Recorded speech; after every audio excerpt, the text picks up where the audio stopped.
Mate, Fred, I said a Malbec tasting. We got 3, 6, 9, we got 12 of them. I'm Tom Gilbey. Don't give a shit about that, but give a shit that you like Malbec and give a shit that I've tasted wine for 30 years. So we're gonna get these puppies open and pick our winners. We're gonna do class, pass, or arse. Right, this, I wish you prepared this earlier, Fred. It's absolute disgrace. Right, those there. That is going to be arse. This is going to be class. No, you can't put a wine bottle in there. Oh, pass. Yeah, it should normally be down, pass. What is normal? Okay, good. Have we made enough mess? Class, pass, arse.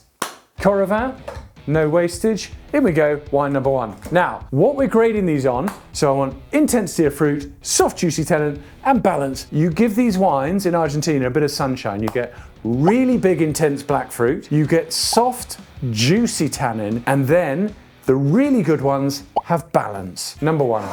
This is Mascota. They're all under 15 quid a bottle, widely available in the UK. I'm sure they're widely available in the US. Not sure about whether you Aussies can get it, but let's have a taste. Mendoza is the premium region. It's a city or a town, Argentina. F me. That smells utterly delicious. Well, I'm not sure whether that's the first wine I've had today, but Fred, if I served you that, you would get your out and really enjoy that wine. Fantastic glass of Argentinian Malbec. That is going on the class shelf. I tell you what I love about that. It's got really intense fruit, it's got really soft velvety tannins, and the acidity, boom, whacks in the balance. Now here we're going Diablo, massive brand, and what's more, we're not in Argentina, we're in Chile. These guys make very good wines, Diablo.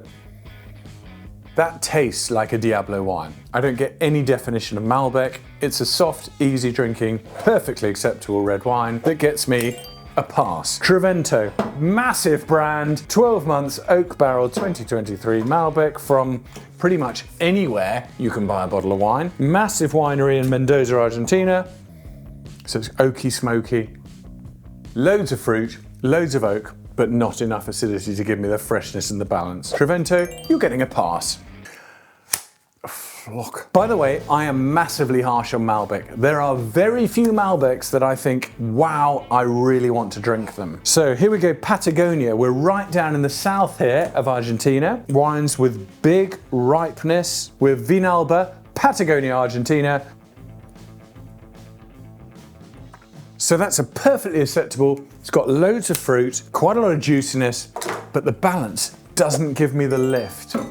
So Fred, you go shopping, you buy a load of Malbecs, 19 crimes Malbec. Thanks, mate. Right, let's pop this in here. So I think this comes from Argentina. One of the highlights of the 100 wines to try before you die. Utter toilet water. Sugar? No, it's not all sugar. It's just literally a void. It's the sort of wine that enters your mouth and just takes all the joy straight out of it and chucks it in the bin. That is all 19 of the crimes. Welcome to the arse shelf. Shut up, Fred. Norton, Winemaker's Reserve Malbec. This is a big one. Norton, very famous winery in Mendoza, Argentina. Let's pop this little puppy in here. I like that bit. Really lovely blueberry fruit. That is just absolutely bursting out of my wine glass. It's rich, it's juicy. I'll happily have 2 glasses, but I don't want to chug the bottle. It's just because it doesn't have that freshness of acidity that that wine does. Right, here we're in Sainsbury's. This is the Morador Malbec, Yucco Valley. It's quite passy Malbec, so Malbec is generally a wine that we're quite happy to have a couple of glasses of, but it's really not gonna rock our boat. Soft, juicy, really bloody good this. The Morador is a very, very high pass. That's a very high pass. I would happily have 2 glasses, maybe 2.5. Right, in we go here. The Wanderer Malbec, bold red wine from Argentina. Screw top, easy access. In she goes. Put a lid on that quickly. It's absolute dog shit. It's going straight on there. 19 crimes. It's sweet, it's sickly, it's exactly what Argentina should not be doing. Go f yourself. Antigal Uno Malbec from Mendoza. Right, this is, by the way, number 1. How the f do they do this? Feel the texture of it is an actual big fat 1 on the label. Uno Malbec, Antigal, Argentina. In she goes there into a fresh wine glass. Yeah, I already don't like this wine because they spent so much on the bottle. Honestly, if I hit you over the head with that, you'd have an headache. It's pretty unremarkable. It's...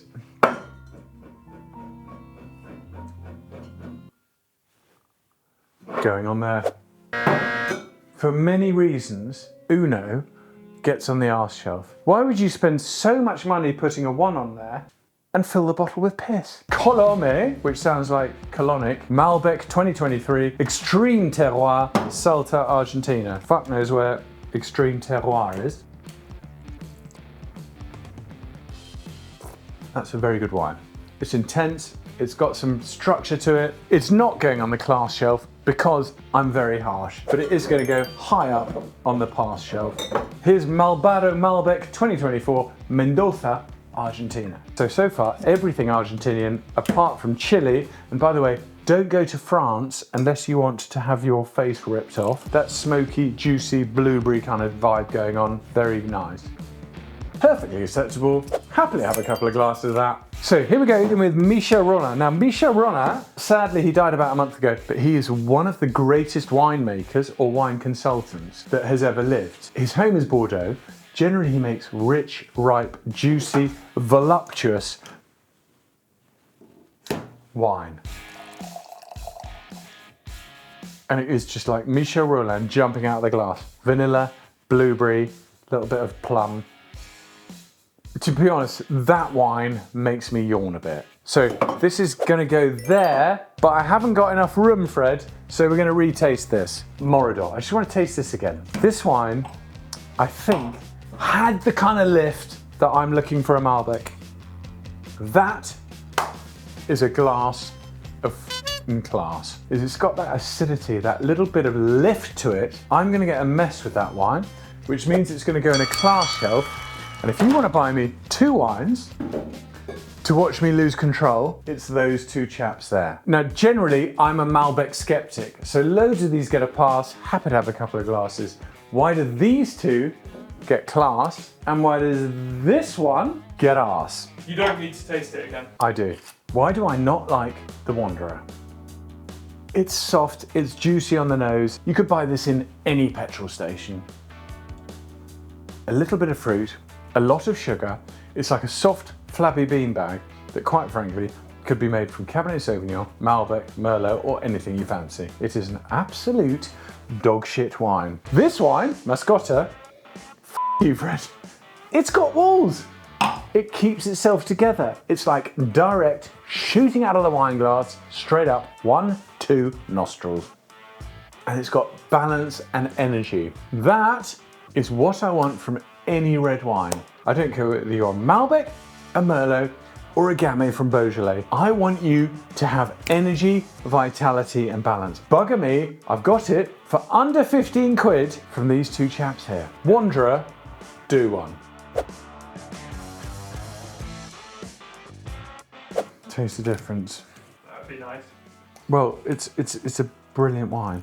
I meant it would be nice if you could taste the difference. You're such a cock.